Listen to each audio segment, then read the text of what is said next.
Hello সবাইকে। জানি না আজকে কি বলে ভিডিওটা শুরু করব বা কি বলে শুরু করা উচিত। সত্যি কথা বলতে সেই ভাষা এখন প্রপার আসছে না মনের মধ্যে। আজকে মাকে ছাড়া 18 দিন হয়ে গেল। আমরা আমাদের সমস্ত কাজ কর্ম সব কিছু মিটিয়ে একটু একটু করে স্বাভাবিক হয়ে থাকার চেষ্টা করছি, যদিও সেটা সম্ভব নয়, বুঝতেই পারো। মাতৃবিয়োগ তো, এর ব্যথা দুনিয়ার কোনো কিছুর সঙ্গে কম্পেয়ার করা যায় না। এটা আমি আমার নিজেকে দিয়ে বুঝি। আমার মা যখন ওরকম অসুস্থ হয়ে হাসপাতালে ছিল, তখন দিন হতো কী করে, রাত হতো কী করে, সময় কী করে কাটতো আমি টের পেতাম না। আর ইনিও আমার আরেক মা, শাশুড়ি মা, তাকে হারিয়ে আজকে 18 দিন হয়ে গেল। তার আশীর্বাদে তার সমস্ত কৃতকর্ম যেটুকু থাকে সব কিছু একে একে, শ্রাদ্ধের কাজ, ঘাট কাজ, মৎস্য মুখের দিন, এমনকি আমরা মাঝখানে একদিন কীর্তন গানের দিনও খাবার কি বলবো, সেবার আয়োজন করেছিলাম, সেদিনও সব কিছু একটু একটু করে আমরা প্রপার নিখুঁতভাবে পালন করতে পেরেছি। সব তার আশীর্বাদের জন্যই হয়েছে।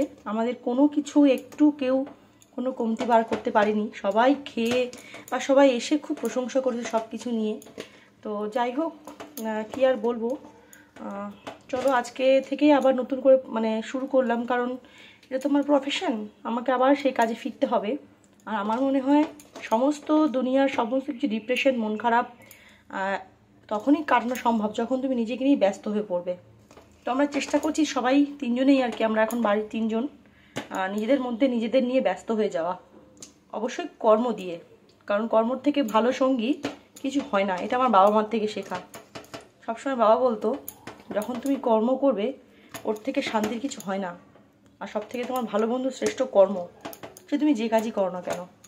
তো আমরা কর্ম নিয়ে আবার ব্যস্ত হয়ে যাচ্ছি। আর তোমাদের মনে অনেকের অনেক প্রশ্ন, সেটা কি বলবো, আমি প্রপার সবসময় কেন আমি এর মধ্যে অ্যান্সারই করতে পারিনি, যেটা আমার পক্ষে সম্ভবই ছিল না। কারণ এই কদিন বুঝতেই তো পারো, একা আমি বাড়ির বউ, এত বড় একটা বাড়ি, গোছ গাছ পরিষ্কার পরিচ্ছন্ন সমস্ত কিছু নিয়ে করতে করতে আমার মোবাইল হাতে থাকতোই না। ফোন আসতে শুধু সেগুলোই রিসিভ করতাম, ব্যাস ওইটুকুই। তো আস্তে আস্তে তোমাদের নিশ্চয়ই বলবো যে মার হঠাৎ করে কি হয়ে গেছিলো। আমি তোমাদের লাস্ট কয়েকটা ভিডিওতে বলেছিলাম যে আমার শাশুড়ি মা একটু সিরিয়াসভাবেই প্রবলেম হচ্ছে, মায়ের শরীরটা খারাপ, দৌড়াদৌড়ি করতে হচ্ছে প্রচুর পরিমাণে, হাসপাতাল বাড়ি এগুলো নিয়ে। তো এভাবে চলে যাবে সেটা কেউ ভাবতেই পারিনি। ও, তো যাই হোক, বেশি কথা বলতে পারছি না, যেন হাঁপিয়ে উঠছি আস্তে আস্তে। তো তোমাদের মাঝে এই ছোট একটা ভিডিওর মাধ্যমে শেয়ার করছি যে চেষ্টা করবো এখন থেকে মোটামুটি স্বাভাবিকভাবে ব্লগ এখনই ব্লগ তোলার মুড কারো নেই, ভিডিও এভাবে ছোটো ছোটো কুকিংয়ের ভিডিও শেয়ার করার। আর মানুষ যখন তার খিদা পাবে, তার খাবার দাবারে তো আয়োজন করতেই হবে।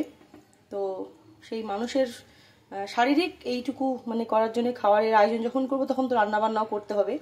সেই রান্নার ভিডিও তোমাদের সঙ্গে এভাবে টুকটুক করে শেয়ার করতে শুরু করবো, ঠিক আছে? যখন যেরকম পরিস্থিতি তখন ঠিক সেই রকম।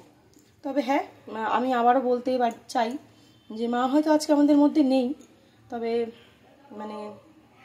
অনেকটা আমাদের সবাইকে না বড় করে দিয়ে চলে গেছে, অনেকটা স্টেবল করে দিয়ে চলে গেছে, মনের দিক থেকে শক্ত হতে শিখিয়ে চলে গেছে। কারণ যে সব পরিস্থিতির মাঝখান দিয়ে আমরা সব গেলাম, হাসপাতাল বাড়ি, ওই রকম একটা মানুষকে কষ্ট পেতে দেখছিলাম। তবে এটাও বলতে পারো যে খুব বেশি দিন মা একটু কষ্ট পায়নি, ভালো মানুষ ছিলেন তো, হাজার যাই হোক।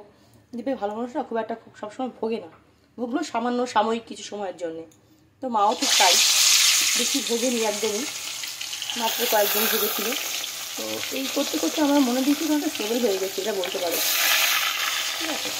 তো এখন আমি রান্না করছি এই মাছের ঝোল।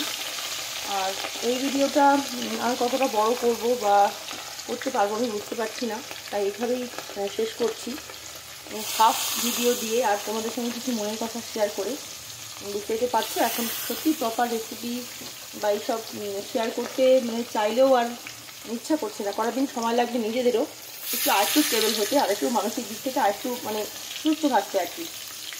তো যাই হোক, আবারও বলতে হবে যে ভেবেছিলাম না পারবো, প্রায় 350 থেকে 400 লোকের আয়োজন ছিল মৎস্য মুখের দিন, সেটা আমাদের কাছে সত্যি বড় একটা চ্যালেঞ্জ হয়ে দাঁড়িয়েছিল যে এরকম মনের অবস্থায় পারবো কি আদেও। তো মায়ের আশীর্বাদেই বলতে পারো সমস্তটা প্রপার একদম সুষ্ঠুভাবে নিষ্ঠাভাবে সুন্দর করে কিন্তু কমপ্লিট হয়েছে। রান্নাবান্না থেকে শুরু করে সমস্ত আয়োজন একদম ঠিকঠাক ছিল। আর যাই হোক, মা আমার শাশুড়ি মা অন্নপূর্ণা মায়ের খুব পুজো করতো, আর আমাদের বাড়িতে তোমরা সবসময় দেখেছো এর আগেও যে চাল ডাল সবজি সবসময় মানে ভরভরন্ত থাকতো। যেটা আমি এর আগে অনেকবার শেয়ার করেছি, মা একবারে 10,000 টাকা চাল কিনতো, এত তেল কিনতো, তোমাদের আমি এর আগে ভিডিওতে অনেকবার দেখিয়েছি, নতুন করে বলার কিছু নেই। তো সেটাই বলতে পারো প্রতিফলিত হয়েছিল মায়ের কাজের দিন। আমার সব কিছু বাড়ন্ত, সব কিছু মানে সব কিছু অনেক অনেক বেশি মানে আনা হয়েছিল, একটু তো কম পড়েইনি, উপরন্তু আমরা 3-4 দিন ধরে সেটা কিন্তু আবার পরে ইউজ করতে পেরেছি, এখনও ইউজ করে যাচ্ছি। তেল মশলা আগামী 6 মাস আমার কিনতে হবে না এইরকম। আর মানে খাবার দাবারও যেটুকু বেশি ছিল সবাই কিন্তু প্রপার সুন্দর সবাই মধ্যে বিলিয়ে দিয়ে খেয়ে, মানে খাওয়া দাওয়ার পরেও আর কি সবার মধ্যে মাঝে মাঝে আমাদের নিজেদের আত্মীয়দের মধ্যে আপন মানুষগুলোর মধ্যে দিয়ে দিয়েছি। নষ্ট হয়নি কিছুই, কিন্তু সবাই প্রপারলি খেতে পেরেছে, এটাই আমার সবথেকে শান্তি। আমার মনে হয় আয়োজন করা তাকেই বলে, যেটা সবাই প্রপার ভালোবেসে খাবে, তৃপ্তি করে খাবে, আর কোনো কিছু কম করবে না। তো আমাদের ক্ষেত্রে সেটাই হয়েছিল, যা অবশ্যই আবার বলতে হবে মায়ের আশীর্বাদ ছিল বলেই হয়েছে। তো যাই হোক, আর কিছু এই ভিডিওতে বলছি না বা ভিডিওটা বড় করছি না, এখানে শেষ করে দিচ্ছি। তোমরাও সবাই কেমন আছো সেটা অবশ্যই জানিও, আর দেখা হবে আমাদের নিশ্চয়ই খুব শিগগিরই নতুন নতুন ভিডিওর মাধ্যমে। আর বাড়ির অবস্থা এখন সবার কীরকম কী সেটা দেখাতে পারছি না, ওই যে বললাম সময় লাগবে, সময় হোক ওখানে সেটাও নিশ্চয়ই শেয়ার করবো। তো মাছটা ভাজতে ভাজতে আমি এখানে ভিডিওটা শেষ করে দিলাম। সবাইকে টাটা, তোমরা সবাই খুব ভালো থেকো।